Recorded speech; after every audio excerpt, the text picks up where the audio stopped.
ప్రధాని మోదీ అత్యున్నత స్థాయి సమావేశం కొనసాగుతోంది. కేంద్ర మంత్రులతో ప్రధాని మోదీ భేటీ అయ్యారు. పశ్చిమాసియా యుద్ధం నేపథ్యంలో ముడి చమురు, పెట్రోలియం ఉత్పత్తులు, ఎరువుల లభ్యతపై చర్చ జరుగుతోంది. ఇంధన భద్రతకు ప్రత్యామ్నాయాలపై కేంద్రం దృష్టి పెట్టింది.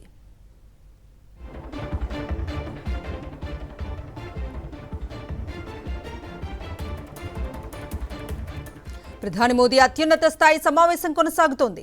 కేంద్ర మంత్రులతో ప్రధాని మోదీ భేటీ అయ్యారు. పశ్చిమాసియా యుద్ధం నేపథ్యంలో ముడి చమురు, పెట్రోలియం ఉత్పత్తులు, ఎరువుల లభ్యతపై చర్చ జరుగుతోంది.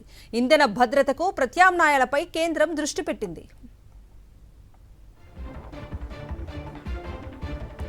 ఇదే అంశానికి సంబంధించి పూర్తి డీటెయిల్స్ మా ప్రతినిధి వెంకటేష్ అడిగి తెలుసుకుందాం. వెంకటేష్, పశ్చిమాసియాలో యుద్ధం కొనసాగుతున్న నేపథ్యంలో ఇంధన భద్రతా అంశం పైన ప్రధానంగా ప్రధానమంత్రి నరేంద్ర మోడీ తన మంత్రివర్గ సభ్యులతో చర్చించేందుకు సమావేశాన్ని ఏర్పాటు చేశారు. ప్రధానంగా ఇప్పటికే దేశంలో ఎల్పీజీ గ్యాస్ కొరతకు సంబంధించి తీవ్రమైనటువంటి ఆందోళన మొదలైంది. అలాగే ప్రపంచ మార్కెట్ లో ముడి చమురు ధరలు కూడా చాలా విపరీతంగా పెరుగుతున్నాయి.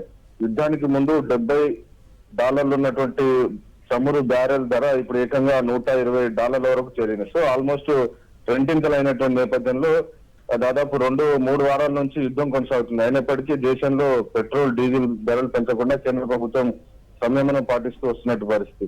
సో ఈ నేపథ్యంలో ఈ పరిస్థితి మరికొంత కాలం కొనసాగేటువంటి నేపథ్యంలో ఎలాంటి సిచ్యువేషన్, ఎలాంటి వ్యూహాన్ని అనుసరించాలని దానిపైన ప్రధానంగా ఈ సమావేశంలో చర్చించేటువంటి అవకాశం మనకు కనబడుతుంది. వీటితో పాటు ఇప్పటికే ఎల్పీజీ కొరత లేకుండా ప్రధానంగా ఇంటి అవసరాలకు, గృహ అవసరాలకు ప్రాధాన్యత ఇవ్వాలని కేంద్ర ప్రభుత్వం నిర్ణయం తీసుకుంది. వీటితో పాటు అదనంగా ఇటు వాణిజ్య సిలిండర్లను కూడా ప్రధానంగా హోటల్ ఇండస్ట్రీకి ఎలాంటి దెబ్బ తగలకుండా వాటికి నిరంతరం కమర్షియల్ గ్యాస్ అందుబాటులోకి తీసుకొచ్చేందుకు అదనంగా 20% కేటాయిస్తున్నట్టు కూడా ప్రభుత్వం ప్రకటించినట్టు.